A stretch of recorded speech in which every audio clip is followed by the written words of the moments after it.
It all started with a single piece of paper tucked under the front door, a letter that looked official, stamped with the seal of the neighborhood's HOA. For most people, it would just be another reminder about trash bins or lawn maintenance. But for one homeowner, it was the beginning of a battle that would shake the entire community. The letter was direct, strict, and intimidating. According to the HOA, the soft gray color of the house was no longer in compliance with their updated guidelines. The HOA board had apparently voted to refresh the neighborhood's visual harmony, which was their way of forcing everyone to repaint their homes according to a narrow list of approved colors. The homeowner's gray was not on that list. It didn't matter that the paint was only a year old, fresh, and in perfect condition. It didn't matter that the neighbors had often complimented the modern look of the place. The HOA had decided, and when they decided, resistance usually meant fines piling up fast. The letter spelled it out clearly. Either repaint the house in one of the three approved colors, cream beige, dull tan, or an off-white that looked closer to hospital walls, or face penalties of $250 per week until compliance was achieved. To most people, that kind of threat would have been enough to push them into obedience. But for this homeowner, something about the demand didn't sit right. The rules felt unfair, and more importantly, the so-called guidelines weren't as airtight as the HOA wanted everyone to believe. The homeowner had lived in this neighborhood long enough to know the patterns. The board thrived on intimidation, pushing residents into compliance through fear of financial ruin. Yet, at the core of every rule, there were loopholes waiting to be discovered. At first, the homeowner considered ignoring the letter, but then came the warnings. Another notice arrived, more aggressively worded, threatening legal action if the house wasn't repainted within 30 days. Then came the whispers from neighbors, some sympathetic, some critical, and some clearly relaying information back to the HOA board. It was obvious that this wasn't going to blow over. That's when the research began. Every page of the HOA handbook was combed through, every section of neighborhood bylaws read late into the night. Most residents never bothered reading past the first few pages of the handbook, but this homeowner was determined. And after hours of flipping through pages filled with legal jargon and vague language, the loophole finally revealed itself. Buried in Section 8, subparagraph C, was a clause the HOA had clearly overlooked. It stated that while the board had authority over exterior paint colors, homeowners retained the right to add decorative elements to their property in a manner that expressed personal creativity, provided it did not pose a safety risk or structural hazard. Most people probably thought that clause referred to holiday decorations or lawn ornaments. But technically, it was worded broadly enough to cover far more than that. And with the right interpretation, it could be stretched to include the entire house. The plan began forming almost immediately. If the HOA wanted the gray gone, fine, but they hadn't accounted for what would come next. Instead of repainting the house in one of their lifeless approved shades, the homeowner decided to take advantage of that decorative clause in the boldest way possible. Supplies were ordered, contractors were called, and designs were drawn up. Each step was carefully calculated to stay within the technical limits of the rules while pushing them to their absolute breaking point.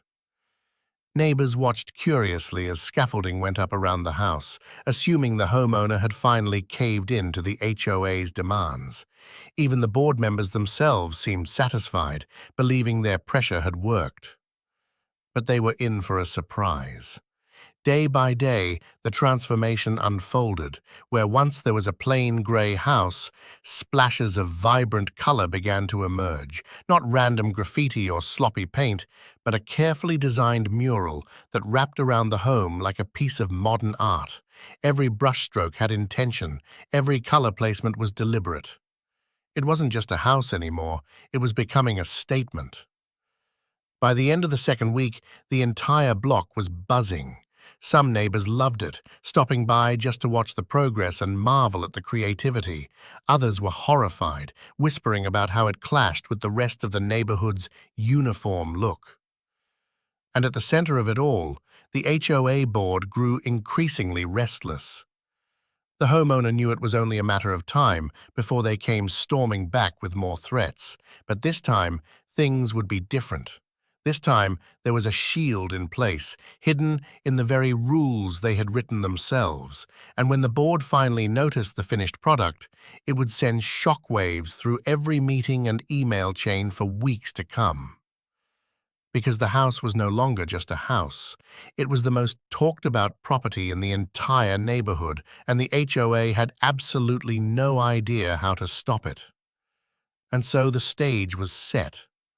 The homeowner had played their opening move, and the board's reaction would decide how far this battle would go. What started as a simple paint dispute was about to explode into something much bigger, something that would put the entire authority of the HOA to the test. The neighbors gathered, the cameras came out, and the board members held their emergency meetings. Everyone waited to see what would happen next. Because this fight was only just beginning. The mural was complete, and with it, the homeowner's quiet rebellion stood in full view of the entire neighborhood.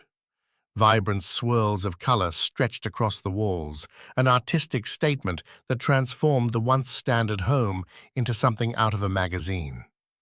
It was bold, it was beautiful, and above all, it was technically untouchable. For a brief moment, there was silence. The HOA board members, who prided themselves on controlling every detail of the community, had been caught off guard. Their approved palette of beige and cream suddenly looked laughably dull when compared to the burst of energy now radiating from the house in question.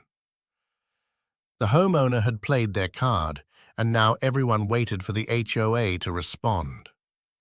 It didn't take long. Within days, a new letter appeared, this one longer, more desperate, dripping with frustration. The HOA accused the homeowner of violating the spirit of the paint guidelines. They claimed the mural was distracting, unneighborly, and a threat to property values. But when it came to actual rule violations, the board struggled to find solid ground. They cited clauses, but none of them directly prohibited what had been done, and that was the homeowner's advantage. The decorative loophole in Section 8, subparagraph C. Still, the HOA wasn't about to give up. They began calling emergency meetings. Members marched up and down the street, pointing at the house, shaking their heads, and rallying other neighbors to their side. Flyers appeared in mailboxes, urging residents to sign a petition demanding the mural be removed. Words like community standards and uniformity were plastered across every page. But the neighborhood wasn't united. Some loved the mural and defended it fiercely. They argued that it gave the block personality, that it was refreshing to finally see creativity breaking through the monotony.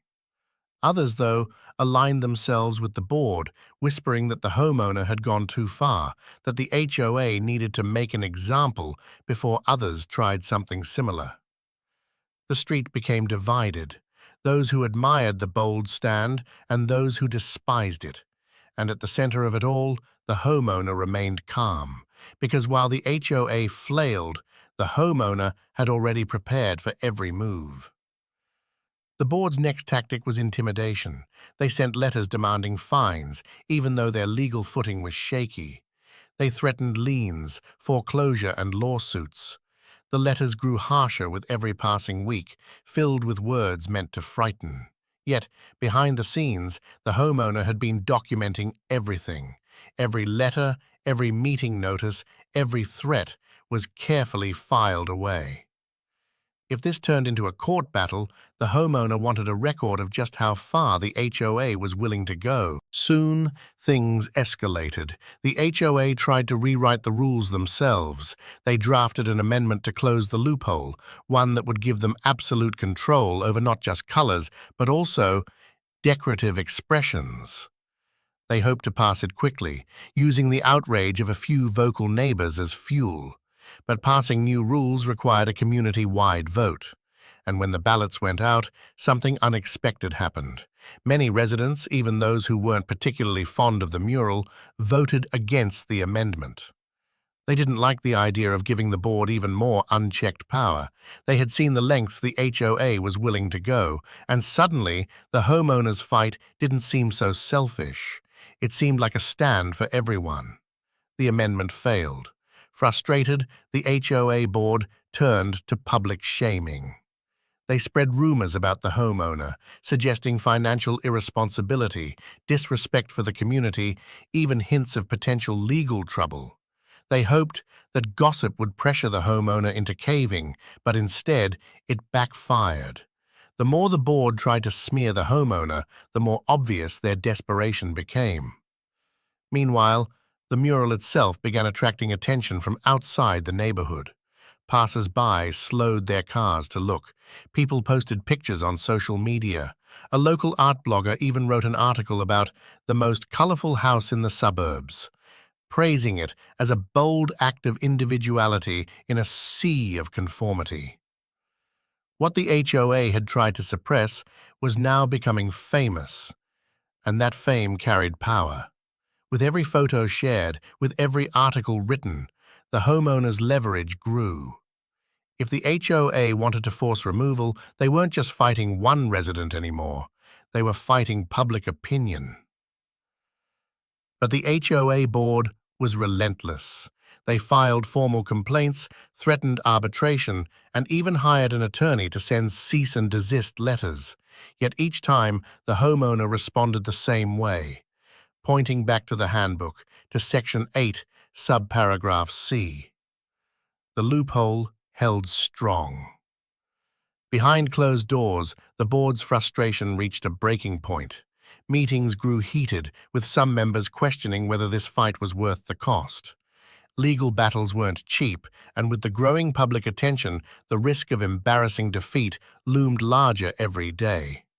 But their pride wouldn't let them quit. They had built their authority on fear and control, and if they lost now, their power over the community would crumble.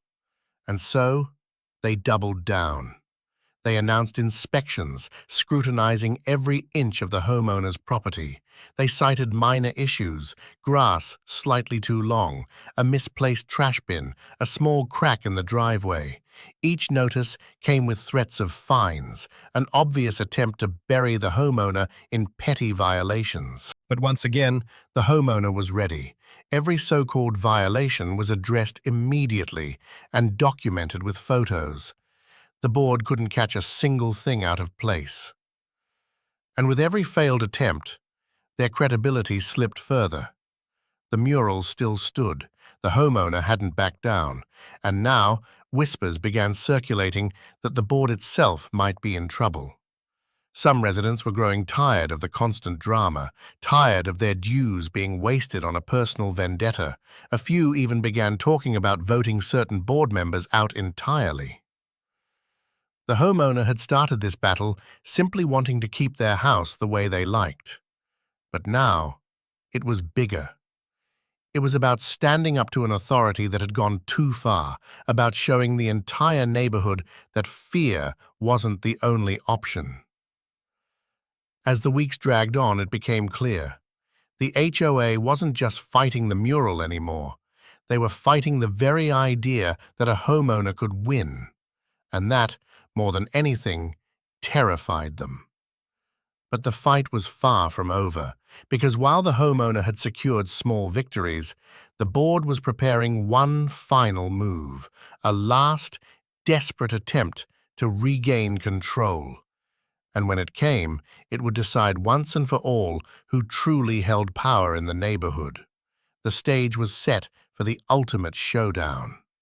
The battle between one homeowner and the HOA had stretched on for months. What began as a simple paint dispute had grown into a full-blown war of pride, power, and principle. The mural still shone brightly across the house, a daily reminder that the board's authority wasn't absolute. But behind closed doors, the HOA board was plotting their final move. They had tried fines, they had tried intimidation, they had even attempted rewriting the rules. Nothing worked. Each effort had backfired, only making the mural more famous and the board more desperate.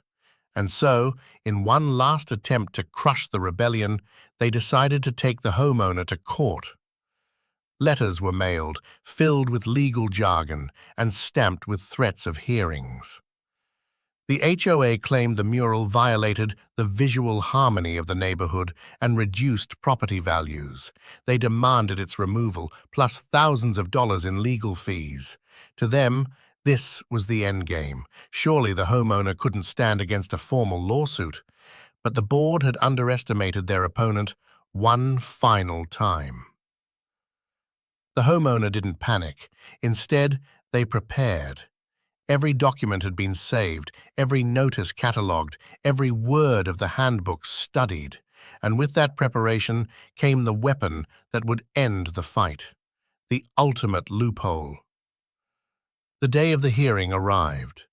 Board members marched in with stacks of papers, brimming with confidence. They presented photos of the mural, lists of supposed complaints, and impassioned arguments about neighborhood values. They painted the homeowner as reckless and disruptive, someone who cared little for the community. Then it was the homeowner's turn. Calmly, they presented the handbook, the same book the HOA themselves had written. They highlighted Section 8, subparagraph C, the clause allowing decorative elements as a form of personal expression. The mural, they argued, wasn't just paint, it was a protected, decorative feature, well within the rights guaranteed by the rules. But the homeowner didn't stop there. They revealed a second loophole, one the board had completely overlooked. Buried in the state's property statutes was a law protecting artistic expression on private property, so long as it didn't pose a hazard. In fact, courts had already ruled in similar cases that murals fell under freedom of expression, shielded from arbitrary suppression by neighborhood boards. In other words, not only was the mural protected under the HOA's own handbook, it was also safeguarded by state law. The room went silent. The board's arguments crumbled in real time. Their claims about property values were speculative at best. Their interpretation of visual harmony was subjective, and their attempt to erase the mural was, in fact, illegal. The ruling was swift. The homeowner had every right to keep the mural. The HOA was ordered to drop all fines, cover their own legal expenses, and cease harassment immediately. News of the verdict spread like wildfire. The once divided neighborhood now had its answer. The homeowner had won. The mural wasn't just a splash of color anymore. It was a symbol of victory, a reminder that the board's power wasn't unlimited. People drove by just to see the house that had humbled an entire HOA. For the board, the loss was devastating. Their pride had carried them too far, and now their authority was in question. Some members resigned under pressure. Others were voted out in the next election. The group that had once ruled the community with an iron fist had been fractured beyond repair, undone by their own arrogance. Meanwhile, the homeowner's life changed in unexpected ways. The mural became a local landmark. Artists reached out, asking to collaborate on future designs. Neighbors who once stayed silent began to speak up about their own frustrations with the HOA, inspired by the homeowner's stand. The block slowly transformed, not into chaos, but into a place where individuality was respected more than ever before. But the victory wasn't just about the paint or even the mural itself. It was about proving a point, that rules could be challenged, that authority wasn't absolute, and that sometimes all it took was one person willing to push back. The homeowner had never set out to become a symbol. They only wanted to keep their home the way they loved it. But by refusing to bend, they had set an example that echoed far beyond their street. The HOA had forced them to repaint their house, but instead of bowing down, the homeowner had turned the tables. They found the loophole. They played by the rules, but smarter. And in the end, they didn't just win. They rewrote what was possible for every homeowner who had ever been pushed around by a board. And so, the house still stands today, its walls alive with color, its story whispered in neighborhood meetings and shared online by strangers. It isn't just a house anymore. It's a monument to persistence, creativity, and the power of standing your ground. Because sometimes, the best way to beat the system is to find the ultimate loophole.